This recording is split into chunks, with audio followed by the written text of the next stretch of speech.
Hello friends. कैसे हैं आप लोग को पता होगा कि 15 तारीख से बिहार बोर्ड का एग्ज़ाम स्टार्ट होने वाला है। तो यहाँ पे हम लोग अपना टाइम बर्बाद नहीं करेंगे।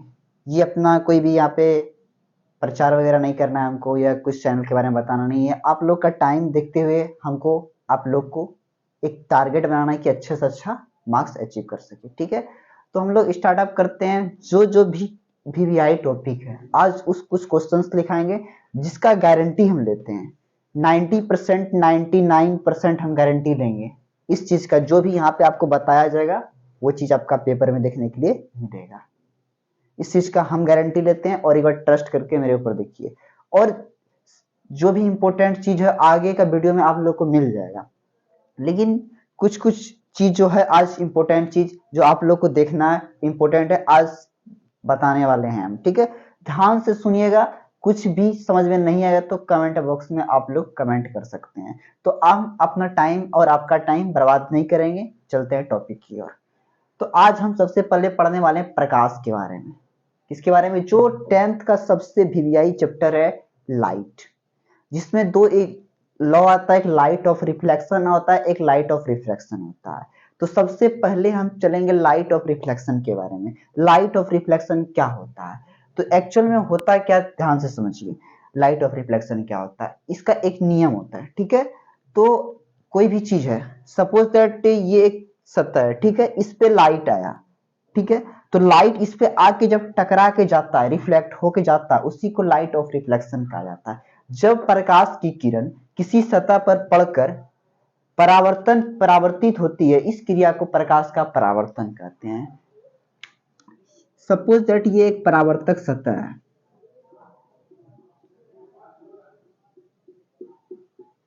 ठीक है, इसको बोला जाता है परावर्तक सतह।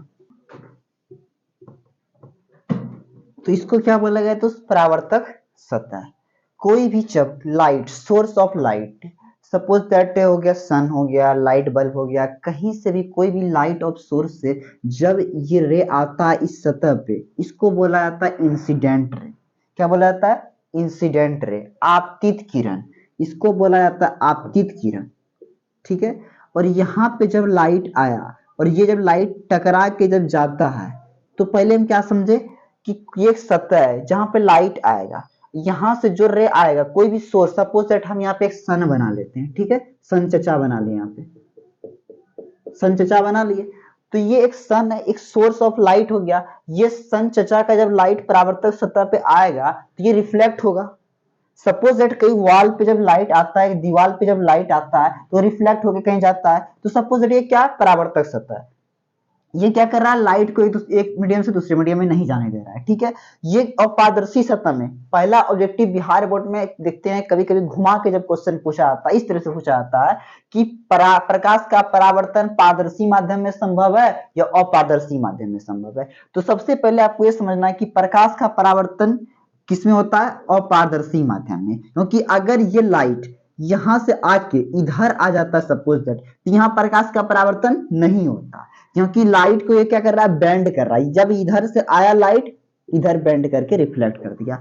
सबसे पहले हम क्या समझे कि इसको परावर्तक सतह बोला जाता है। जब कोई भी सोर्स से लाइट आया उसको बोल दिए आपतित किरण। जब परावर्तक सतह से लाइट टकरा कर गया उसको क्या बोल दिए? परावर्तित किरण। ठीक है, इसको क्या बोल दिया? परावर्तित किरण। पहला चीज हम क्या समझे? फर्स्ट ऑफ ऑल यहाँ पे क्या होता है कि इसको परावर्तक सतह बोला जाता है। जब कहीं भी सोर्स से लाइट आके लाइट टकराएगा, इसको क्या बोलेंगे? परावर्तक सतह। जो लाइट आएगा उसको क्या बोलेंगे? आपतित किरण। जो लाइट टकरा के जाएगा उसको बोलेंगे परावर्तित किरण। यहाँ पे बीच में एक रहता है, इसको बोला जाता है अभिलंब। ये 90 डिग्री के एंगल पे रहता है।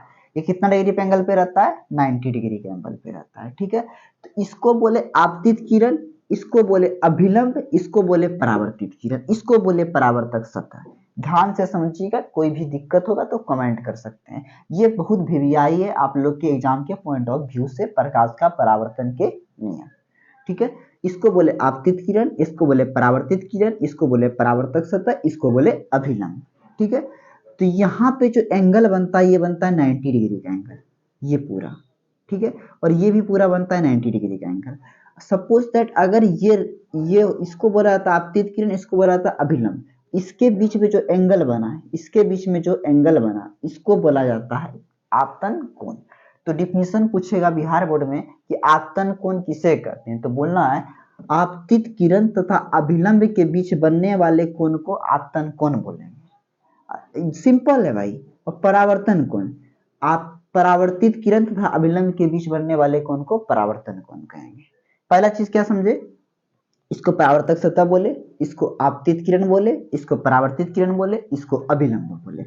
आपतित किरण और अभिलंब के बीच बनने वाले कोण को बोले आपतन कोण, परावर्तित किरण तथा अभिलंब के बीच बनने वाले कोण को क्या बोले, परावर्तन कोण। एक बार जस्ट पूरे दिमाग में रिवीजन कीजिएगा। जहां से लाइट आया रिफ्लेक्ट होकर जाएगा उसको बोलेंगे परावर्तक सतह, जो रे आएगा कोई भी सोर्स ऑफ लाइट से उसको बोले आपतित किरण, जो टकरा के रे जाएगा उसको बोले परावर्तित किरण, बीच में जो ये लाइन को बोलेंगे अभिलंब। आपतित किरण और अभिलंब के बीच बनने वाले कोण को आपतन कोण, परावर्तित किरण तथा अभिलंब के बीच बनने वाले कोण को परावर्तन कोण। ये सारा क्या था, एक टर्म था, एक समझने के लिए, किसको, परावर्तन के नियम, किसको, परावर्तन के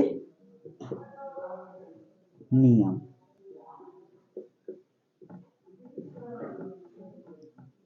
ठीक है, अगर यहां तक में किसी को कोई दिक्कत होगा तो कमेंट कर सकते हैं आप। इसको इसको आपतन कोण को आई से डिनोट किया था, परावर्तन कोण को आर से डिनोट किया था। अगर आपतन कोण 60 डिग्री होगा तो परावर्तन कोण भी 60 डिग्री होगा।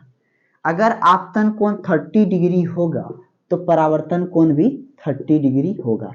इस चीज से हम बोल सकते हैं कि एंगल आई मतलब आपतन कोण और एंगल आर मतलब परावर्तन कोण हमेशा क्या होता है, बराबर होता है।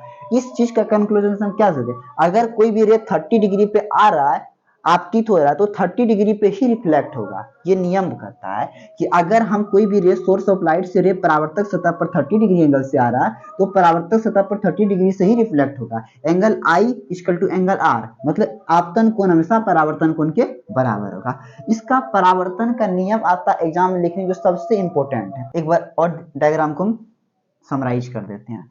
जो रे आया उसको बोले आपतित किरण, जो रे टकरा के गया उसको बोले परावर्तित किरण। आपतित किरण और अभिलंब के बीच बनने वाले कोण को आपतन कोण, परावर्तित किरण तथा अभिलंब के बीच बनने वाले कोण को परावर्तन कोण।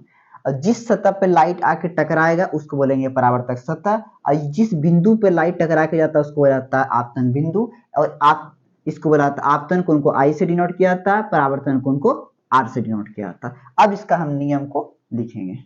चलिए दोस्त, सिर्फ पढ़ते रहिए ध्यान से, कोई भी दिक्कत नहीं होगा। पहला नियम ध्यान से सुनिएगा, आपतित किरण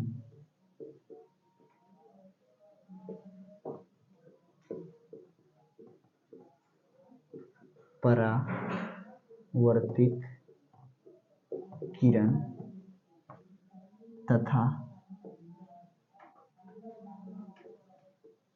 अभिलंब तीनों एक ही समतल में होते हैं। देखिए इस नियम को समझिए दोस्त, अगर कोई दिक्कत होगा तो पूछिएगा, ठीक है। कोई दिक्कत होगा तो पूछिएगा, ठीक है। पहला चीज, यहाँ नियम क्या बोलता है, आपतित किरण, ये वाला जो रे आया उसको क्या बोले, आपतित किरण, ठीक है। इसको क्या बोले, आपतन बिंदु। इसको क्या बोले, परावर्तित किरण। तो यहाँ नियम में क्या बोल रहा है, आपतित किरण, परावर्तित किरण तथा अभिलंब तीनों एक ही समतल में होते हैं। अब देखिए ये आपतित किरण, परावर्तित किरण और अभिलंब तीनों के समतल में है। कोई दिक्कत, कोई दिक्कत, ध्यान से समझिए। ये आपतित किरण, परावर्तित किरण, इसको बोले आपतित किरण, इसको बोले परावर्तित किरण और इसको बोले अभिलंब। ये देखिए तीनों एक ही पॉइंट, एक ही प्लेन में है ना। तो इसी को, ये पहला नियम होता है। दूसरा नियम इसमें क्या है कि अगर एंगल कोई भी लाइट 30 डिग्री एंगल से आ रहा है तो 30 डिग्री एंगल से ही जाएगा। तो पहला नियम में कोई दिक्कत नहीं है। दूसरा नियम बोलते हैं आपतित आपतन कोण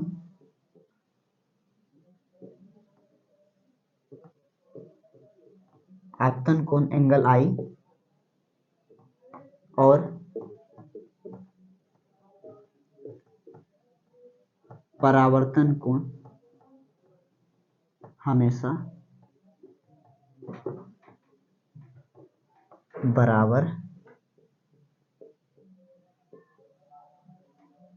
होता है। यह है दूसरा नियम। दूसरा नियम यही चीज, पहला चीज तो हम समझ लेते कि आपतित किरण, परावर्तित किरण, अभिलंब तीनों एक ही समतल में हो गया।